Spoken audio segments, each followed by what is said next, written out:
But anyway, so the solo. All right, let me just play it for you, and then we'll just break. I'm gonna break it down on how I learn it. So it's like this.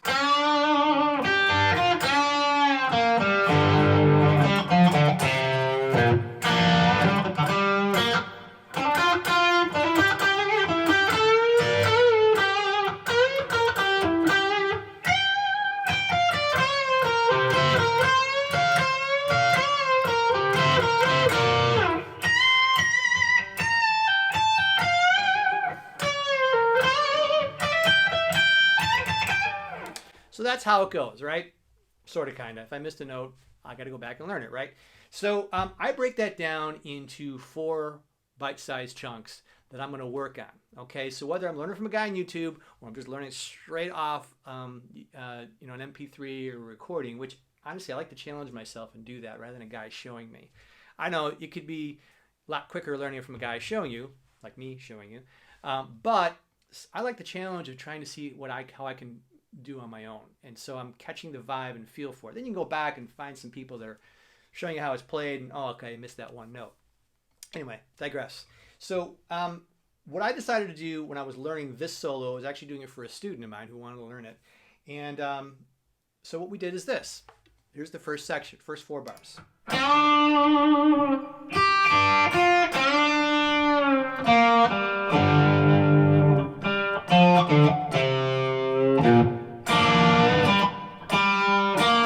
That's it.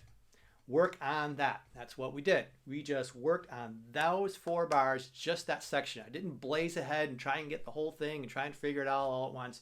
I worked on just that one section. That's all I did until we got it down. All right. It turned out that when we slowed it down and really tried to work on it, there were some things that actually I was missing. Like I missed the obvious when a little thing here, I missed that. So it's like, oh yeah, there's a little 2-note thing that he plays. So anyway, I get that down first. Then what I do is then we go to the second section. The second section was this.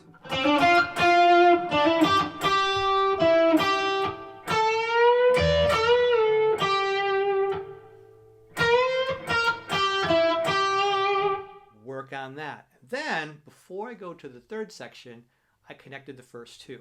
And we worked on connecting the 2.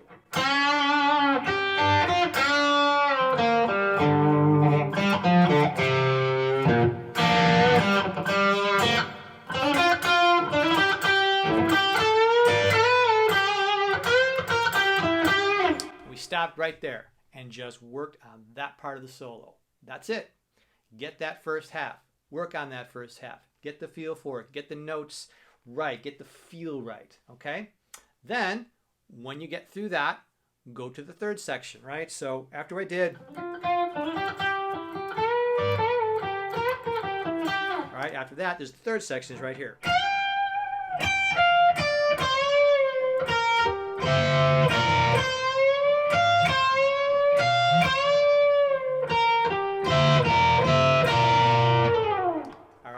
There's stuff in there. Like if you have never played these double, you can learn how to play those little double notes right in there in that little part of the solo.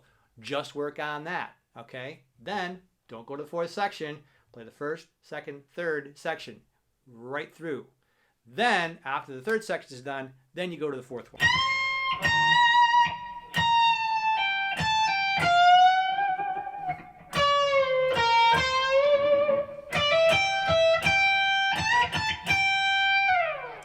And you work on getting that.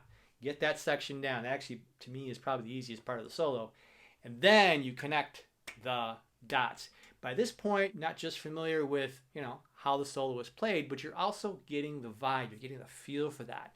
And then you take it and you put on, like I have my YouTube of the ACDC and I'm playing it.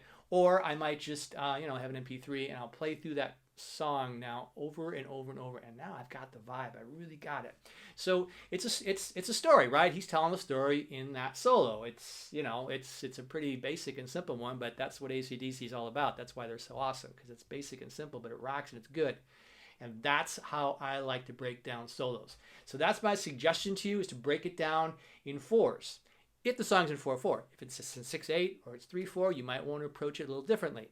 It may be threes. It would depend on the structure of the solo. But listen to the structure of the solo. Listen to how it's played, and then break it down in bite-sized chunks and just learn them. I like learning them in sequential order. And then before you know it, you're rocking and you've got a great solo that you're playing. Okay? This also applies if you're making a solo. I should also add, if you're creating something and you want to come up with a solo that works, I would also kind of follow the same process. Like, how do you want to be that first and second and third and fourth section sound? Does the first and third want to sound very similar? Do you want to match exactly what the vocals are singing, if there is a vocal thing? If not, if it's just an instrumental, you have a little bit more freedom. But be sure to, as we've been talking all along in this guitar solo stories thing, is tell your story. Whether it's a song you made up or it's a song you're playing from somebody else like I just did. All right? So I hope this helps you out, and rock on.